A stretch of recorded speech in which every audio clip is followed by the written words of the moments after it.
For author Brenda Cook, being the daughter of a savvy entrepreneur had its fair share of excitement, challenges, and lessons. Take us back to what was it like in being that little girl growing up in the 50s?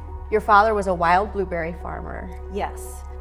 In her book, The Entrepreneur's Family, Brenda reveals her admiration for her father and the conflict of the price her family paid for his success. He was many things. He was an entrepreneur, and I felt like we're always on a mission.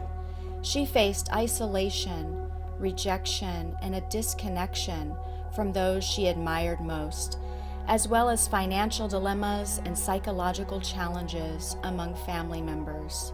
And it was Christmas Eve, and my older brother called me up and he said, "Gee, Brenda, you know, we've gone back over all our records and all our materials. And you know what? I think Dad left you out of everything. He did not want you as part of this. It just seems that there's no record." And I thought, No record. No record. That you had that 25% ownership. No record of that. No record. And you find this out on Christmas Eve. Yes. My mother and I were absolutely stunned, absolutely shocked that anyone would have the audacity to call me on Christmas Eve. Because all I had done is in November, I was starting to do an estate plan. I had 2 children of my own, and I was doing my will. And so I wanted to find out, well, you know, I need the documentation. And so I'd sent him a letter requesting it.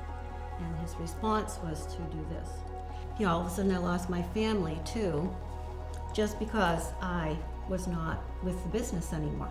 That's that merger I talk about of mentality and what exists versus what doesn't exist in their mindset. And then I feel like I'm over here somewhere. And that's not what your father intended, obviously. No, it wasn't. All of these experiences have brought Brenda to a deeper understanding of how to build connection to ensure a greater future and legacy for the next generation. So what should their foundation be that everything should grow from? Their foundation should be the values behind the business and the values with the family. And if they've done things right from the beginning, they're able to state their values. So maybe establishing family values and building from there. So Exactly. the values being the foundation. Right. The family values. Family Rather values. than necessarily the let's start with family. Let's Yeah. start with the family values and let's grow in our passion from there, and let's weave this business into that. Right.